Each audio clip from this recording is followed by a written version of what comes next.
Good morning everyone. आज के इस वीडियो लेक्चर में हम लोग Q&A सेशन रख रहे हैं, जहाँ पे कि हम लोग सिर्फ क्वेश्चन एंड आंसर को डिस्कस करेंगे हमारे फंक्शन चैप्टर के।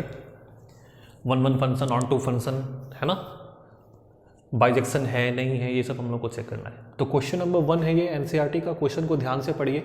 सो that f from r star to r star defined by fx is equal to 1/x is 1 on 2 where r star is set of all non-zero real numbers. Is this result true if the domain r star is replaced by n with codomain being same as r star? अब question बड़ा है, question को break down कीजिए छोटे छोटे part में। पहला part क्या दिया गया है कि जो मेरा फंक्शन fx है वो fx is equal to 1/x है। ठीक है, फंक्शन आपका कैसे डिफाइन किया गया है, fx is equal to 1/x के लिए, जहां पे इस फंक्शन के लिए जो आपका डोमेन और को डोमेन है वो यहाँ पे क्लियर कट लिखा हुआ है, ये डिफाइन किया गया है from r star to r star.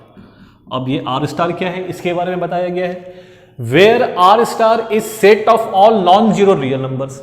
All set of all non zero real numbers का मतलब क्या हो गया, सारे के सारे रियल नंबर जो कि नॉन जीरो हो। इसका मतलब क्या है कि सारे के सारे रियल नंबर सिवाय जीरो के। ठीक है, तो इस r स्टार को ना लिख करके अगर r माइनस एलिमेंट जीरो लिखा रहता तो भी सेम ही बात। तो आपका डोमेन भी यही है और आपका कोडोमेन भी यही है, r माइनस जीरो। ठीक है, तो आपको ये शो करना है कि ये जो फंक्शन डिफाइन किया गया है ये आपका 1 on 2 है, ये आपको प्रूफ करना है। नेक्स्ट पार्ट में क्या बोल रहा है कि क्या ये रिजल्ट सेम रहने वाला है, इज दिस रिजल्ट ट्रू, क्या ये रिजल्ट सही है। कौन सा रिजल्ट कि फंक्शन जो है वो 1 on 2 है, क्या ये ट्रू है। If the domain r star is replaced by n। अब सेकेंड पार्ट में क्या बोल रहा है कि इस डोमेन को रिप्लेस कर दिया गया है n से। n का मतलब क्या हो गया, सेट ऑफ नेचुरल नंबर्स। ठीक है, with codomain being same as r star, और जो आपका को डोमेन है वो सेम रखा गया है r स्टार के फॉर्म में। यानी कि अब हमारे पास में दो क्वेश्चन है। सेकेंड क्वेश्चन बोल रहा है n टू r स्टार, और जो आपका फर्स्ट पार्ट बोल रहा है वो बोल रहा है from r star to r star. तो इस क्वेश्चन को हम लोगों को सॉल्व करना है। क्वेश्चन को कॉपी कीजिए, फिर हम लोग क्वेश्चन को स्टार्ट करेंगे। ओके, तो फर्स्ट पार्ट पे हम लोग कंसंट्रेट करते हैं। फर्स्ट पार्ट के लिए हम लोगों ने जो हमारा डोमेन और कोडोमेन दिया गया था वो लिखा है, function is defined from r star to r star and fx is equal to 1/x। Step number 1 क्या बताया गया था, आपको पहले किसके लिए चेक करना है, 1 के लिए चेक करना है। तो फॉर 1 ठीक है, आपको 1 के लिए टेस्ट यहाँ पर करना है। पहले केस में आपको 1 यानी कि इंजेक्टिविटी के लिए आपको चेक करना है। तो फॉर 1 क्या स्टेप था, हम लोग दो एलिमेंट लेते हैं, late x1 x2 belongs to, ये x1 x2 कहाँ होता है, हमारे डोमेन में। हमारा डोमेन क्या दिया गया है, r स्टार। ठीक है, नाउ नेक्स्ट स्टेप में क्या था कि हम लोग f of x1 निकालते हैं। f of x1 की वैल्यू कितनी आएगी, 1/x1 and f of x2 की वैल्यू कितनी आएगी, 1/x2। ठीक है, देन हम लोग क्या करते हैं, let f of x1 is equal to f of x2, दोनों को हम लोग इक्वल करते हैं। इक्वल करने के बाद में आपको वैल्यू आ जाएगा 1/x1 is equal to 1/x2। Cross multiply करेंगे, क्रॉस मल्टीप्लाई करने के बाद में आपको आ जाएगा x1 is equal to x2। x1 की वैल्यू x2 के इक्वल आ गई, therefore f from r star to r star fx is equal to 1/x is 1 function. ठीक है, ये तो बहुत इजी है यहाँ तक का पार्ट, आप इसको कॉपी करिए। अब अगर इसको आपको ग्राफिकली सॉल्व करना हो, है ना, ग्राफ के मेथड से अगर सॉल्व करना हो तो हम लोगों ने इसका ग्राफ देखा हुआ है, रेसिप्रोकल फंक्शन। ये आपका fx is equal to, sorry, ये हम लोगों ने x एक्सिस और y एक्सिस को प्लॉट करा, फिर ये आपका रेसिप्रोकल फंक्शन होता है। ठीक है, आप हॉरिजॉन्टल लाइन टेस्ट कर लो, एक स्ट्रेट लाइन प्लॉट करते हैं। ये जो स्ट्रेट लाइन है, हॉरिजॉन्टल लाइन है, वो इस कर्व को एक ही पॉइंट पे कट कर रही है। आप और भी प्लॉट करके देख लो ये भी इसको एक पॉइंट पे कट कर रही है।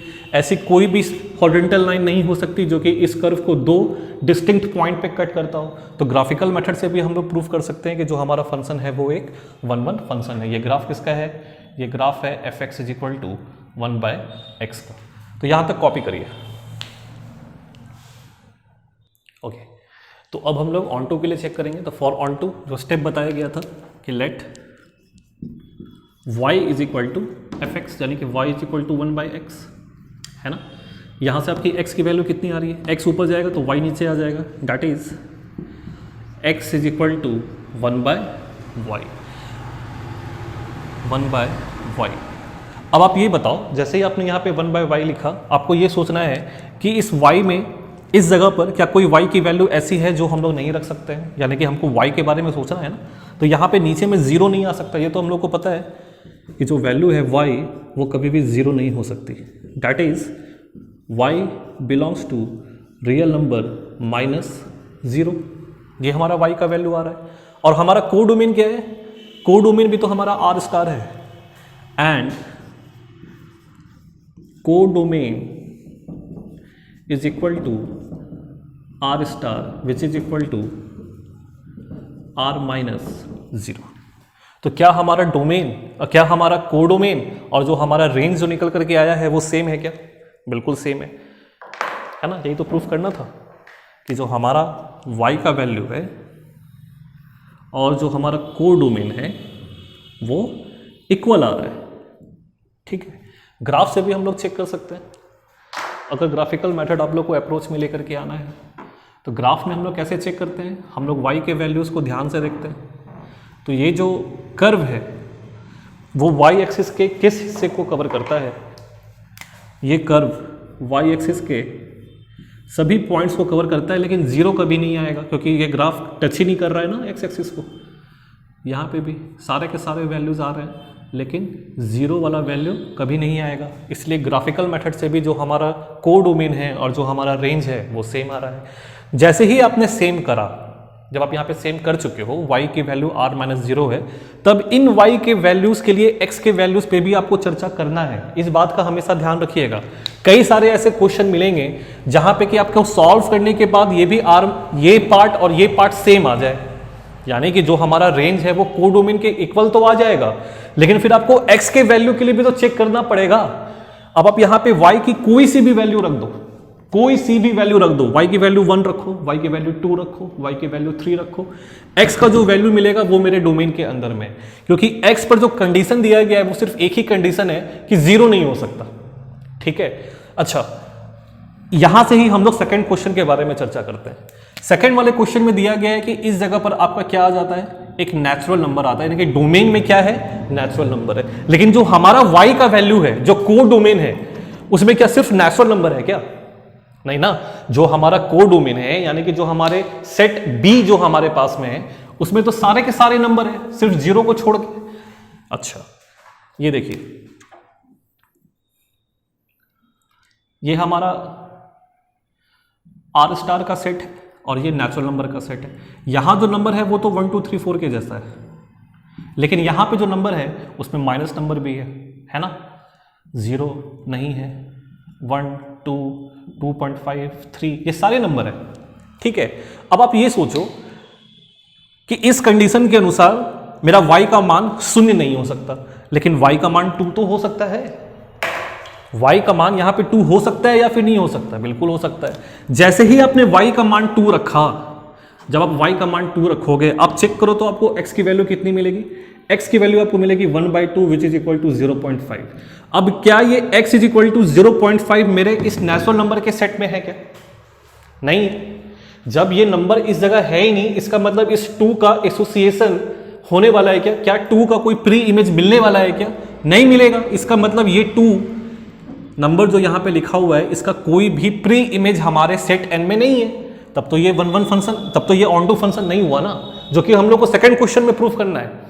इसीलिए जब कभी भी आप ये प्रूफ कर लोगे कि हमारा रेंज और कोड डोमेन सेम है, एक बार यहां पर रख करके जरूर चेक कर लेना, है ना, कि क्या कोई ऐसा वैल्यू है जिसके लिए y के उस वैल्यू के लिए हमारा x का कोई मान हमारे पास में ना हो। ये बहुत इंपॉर्टेंट है, ठीक है, तो यहां तक हमारा क्वेश्चन सॉल्व हो चुका है। तो यहां से हम लोग कह सकते हैं फिलहाल जब ये आर स्टार था यहां पर, जब यहां पर आर स्टार है तो जो हमारा फंक्शन है वो एक ऑन टू फंक्शन है। ठीक है, इसके बाद नेक्स्ट स्टेप में क्या करते थे, f x is equal to y, ये भी तो प्रूफ करते थे, है ना। F x is equal to y हम लोग प्रूफ करते हैं कि नहीं करते, बिल्कुल करते हैं।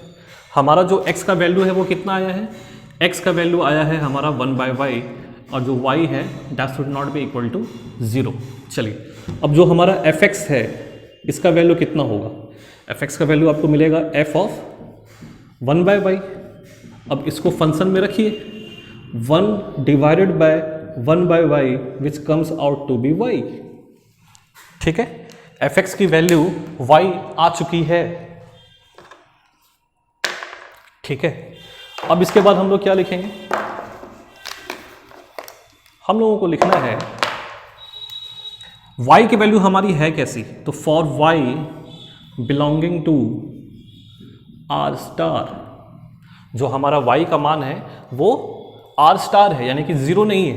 For y belonging to r star there exists, है ना, there exists x belonging to r star. For y belonging to r star, there exists x belonging to r star such that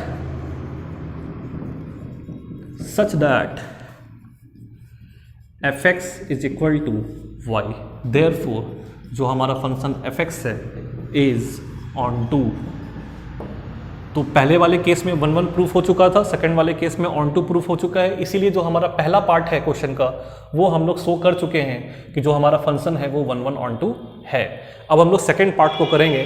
second part में बस यहाँ पे natural number लेकर के हम लोगों को आना है। चलिए पहले आप यहाँ तक के लिए कॉपी करें, इसके बाद हम लोग सेकेंड पार्ट को करेंगे। ओके, तो सेकंड वाले क्वेश्चन के लिए जो हमारा डोमेन है वो अब चेंज होकर क्या हो गया है, नेचुरल नंबर यानी कि n, है ना। Function defined from n to r star. अब हम लोग 1 1 के लिए सॉल्व करेंगे, प्रोसेस सेम रहेगा, थोड़ा हम शॉर्ट में कर रहे हैं, आप लोग शॉर्ट में मत करना।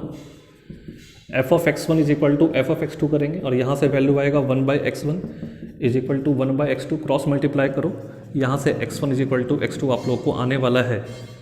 देयरफॉर fx या फंक्शन इज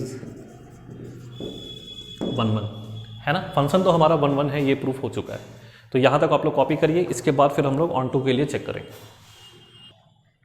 ओके, तो ऑन टू के लिए हम लोगों ने क्या करा, दिए गए फंक्शन को y माना, y is equal to 1/x, x is equal to 1/y। फिर से फंक्शन के कॉन्सेप्ट को लगाते हुए जो y की वैल्यू है वो कभी भी 0 नहीं आ सकती है। जब आप इसको देखोगे और इसको देखोगे तो फंक्शन आपको ऑन टू दिखेगा, लेकिन जब आप और अच्छे तरीके से डिस्कस करोगे तब आपको रियलिटी समझ में आएगी। जब y की वैल्यू 0 नहीं हो सकती तो कैसी कैसी नंबर्स हो सकते हैं। तो हम लोग एक नंबर लेते हैं, let y is equal to 2, है ना। जब हम लोगों ने y इज इक्वल टू 2 लिया which belongs to r star, ये जो 2 है वो हमारे r स्टार में है, तो जो हमारा x का कोरिस्पॉन्डिंग वैल्यू मिला डेट विल बी 1/2। 1/2 का मतलब कितना होता है, 0.5। क्या ये नेचुरल नंबर है? नहीं है, तो this does not belongs to n। हमारे कोड डोमेन में 2 तो रहेगा कि नहीं रहेगा, चेक करो ना, r स्टार है। r स्टार का मतलब ये है कि जो हमारा कोड डोमेन है उसमें सिर्फ 0 नहीं रहेगा, कोड डोमेन में 2 तो रहने वाला है, लेकिन उस 2 का कोई एसोसिएशन होगा क्या? 2 का एसोसिएशन तभी हो सकता था जब x का वैल्यू 1/2 हो, लेकिन हम लोगों ने कंडीशन ये डाल दिया है कि इस बार ये जो सेट है ना, इस बार यहां पर 1/2 होगा नहीं, क्योंकि हमारा जो सेट है ये वाला वो नेचुरल नंबर का सेट है। जब 1/2 है ही नहीं तो ये 2 एसोसिएट होने वाला है क्या? ये तो होगा नहीं ना। इसका मतलब ये है कि 2 एक ऐसा एलिमेंट बच जाएगा, है ना। 2 हमारा कोड डोमेन में एक ऐसा एलिमेंट बच जाएगा जिसका कि कोई भी प्री इमेज यहां पर नहीं है। क्लियर है कि नहीं? इसीलिए ये जो फंक्शन है वो ऑन टू नहीं है, इस बात को ध्यान रखिएगा।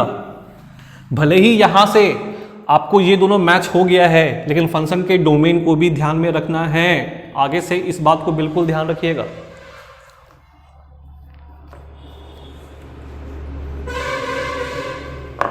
चलिए, तो अब इसको लिखेंगे कैसे? तो ये ऐसा हो गया, तो लिखेंगे for y is equal to 2 belonging to r star, therefore y is equal to 2 belonging to r star, there does not exist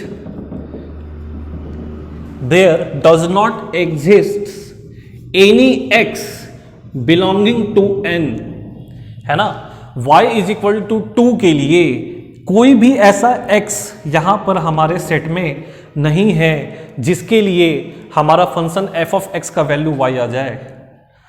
for y is equal to 2 belonging to r star, there does not exist any x belonging to n for which fx is equal to y, यानी कि ये नहीं हो सकता। किसके लिए?